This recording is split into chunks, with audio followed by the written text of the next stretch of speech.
السلام علیکم۔ بسم اللہ الرحمن الرحیم۔ اس نے سالار زبیر کو بتایا کہ ان کی محبت کا ایلی کے دادا کو اچھی طرح علم تھا۔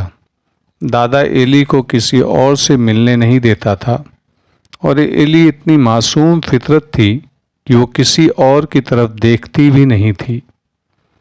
اس نوجوان نے جذبات سے مغلوب ہو کر رومانی سی باتیں شروع کر دی کہ ان کی ملاقاتیں کیسے ہوتی تھی اور ایلی کس طرح باتیں کرتی تھی۔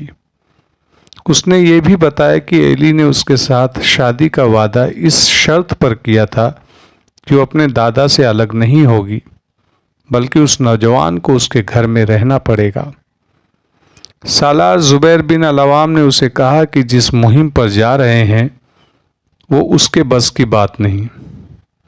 ایسا نہ ہو کہ وہ جذباتی ہو کر کوئی ایسی حرکت کر بیٹھے کہ مہم سر ہوتے ہوتے ناکام ہو جائے اور پوری جماعت ہلاکت میں پڑ جائے۔ لیکن یہ نوجوان ایسا ضدی نکلا کہ اس نے منتیں شروع کر دی اور کہا کہ وہ ان کے ساتھ نہ گیا تو یہ ایلی سے اس کی بے وفائی ہوگی۔ آخر اسے ساتھ لے لیا گیا اور سالار زبیر نے اسے کچھ ہدایت دی اور کہا کہ وہ ان کے ساتھ رہے اور بالکل الگ نہ ہو۔ جانبازوں کی اس جماعت میں 4 مجاہدین کے پاس تلواروں کے علاوہ کمانیں تھیں اور ایک ترکش تیروں سے بھری ہوئی بھی تھی۔ باقی سب کے پاس تلواریں تھیں اور 2 کے پاس تلواروں کے علاوہ برچیاں بھی تھیں۔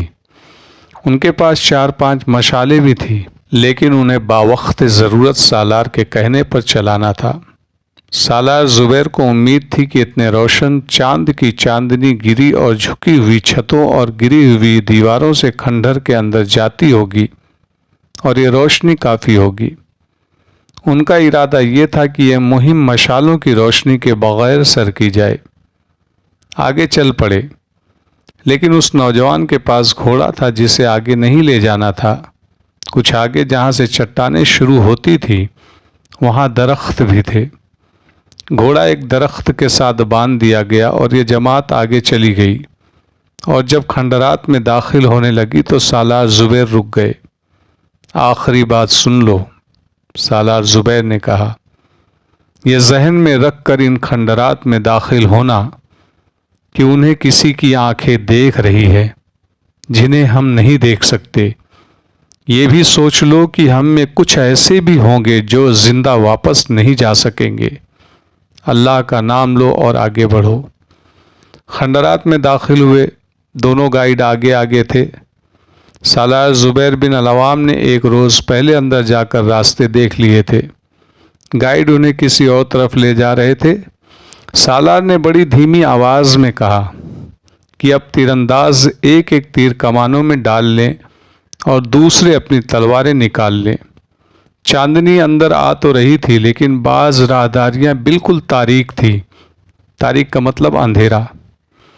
اندر خاموشی طاری تھی۔ اس ہیبت ناک خاموشی کو ایک الو کی آواز نے توڑا۔ الو 3 بار بولا۔ ایسے بھیانک کھنڈروں میں الو ہی بول سکتا تھا۔ یہ الو کی آواز ہے، سالار زبیر بن العوام نے کہا، لیکن یہ کسی انسان کے منہ سے نکلی ہوئی آواز بھی ہو سکتی ہے۔ اس عبادت گاہ کے چوکیدار نے الو کی طرح بول کر اپنے سوئے ہوئے ساتھیوں کو خبردار کیا ہوگا۔ راہداریوں کے چند ایک موڑ مڑ چکے تو ایک کھلا راستہ آ گیا۔ اچانک یوں ہوا جیسے بڑی ہی تیز آندھی آ گئی ہو، اور اس کے ساتھ ہلکی ہلکی چیخیں سنائی دینے لگی۔ گائیڈ فوراً بیٹھ گئے اور باقی سب سے کہا کہ وہ بھی بیٹھ جائیں۔ ایسے لگتا تھا جیسے ہوا کے تیز جھونکے سر کے اوپر سے گزر رہے ہو۔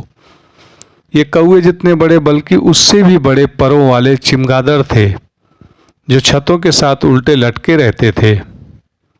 ان کی دنیا میں ذرا سی بھی مداخلت ہو تو یہ اسی طرح سینکڑوں اور ہزاروں کی تعداد میں اڑ جاتے ہیں، اور سب کا رخ ایک ہی طرف ہوتا ہے۔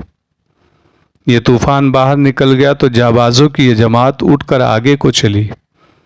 اس کھنڈر کا صحن تھا ہی نہیں، چھتیں ہی چھتیں تھی۔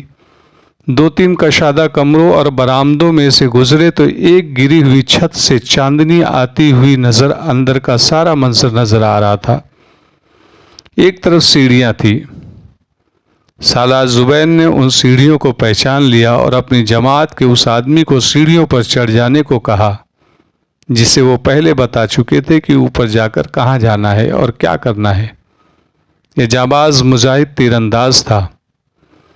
اسی طرح 2 اور سیڑھیوں سے سالار زبیر نے 2 جانبازوں کو اوپر بھیج دیا۔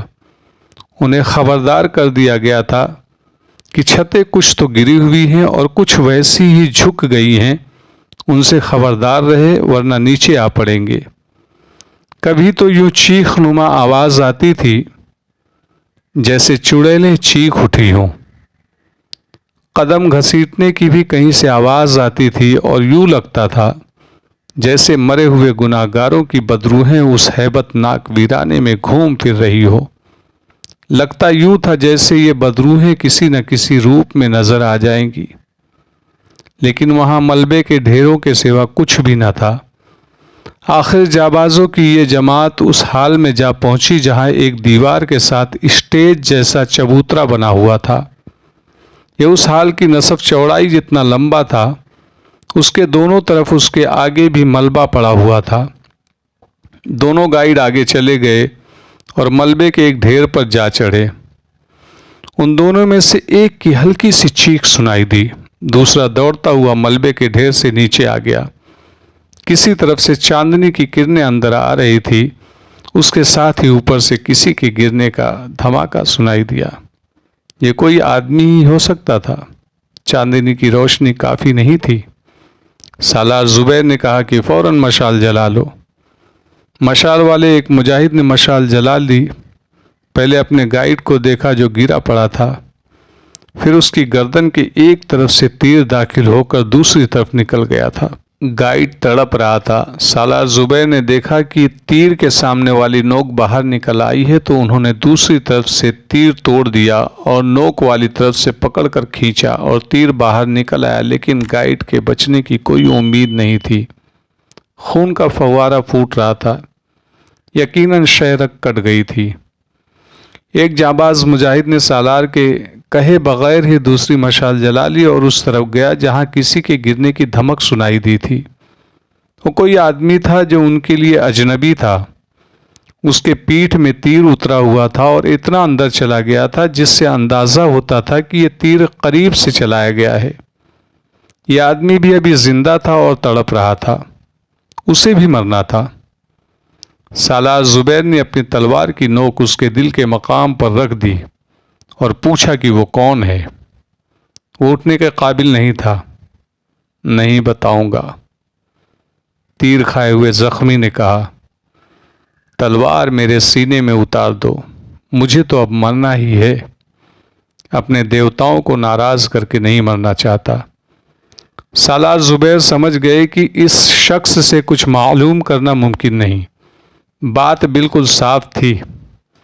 گائیڈ اس جگہ تک پہنچ گئے تھے جہاں سے راستہ خفیہ عبادت گاہ تک جاتا تھا۔ یہ شخص کسی چھت پر بیٹھا دیکھ رہا تھا۔ اس نے اوپر سے تیر چلایا اور ایک گائیڈ کو نشانہ بنا لیا۔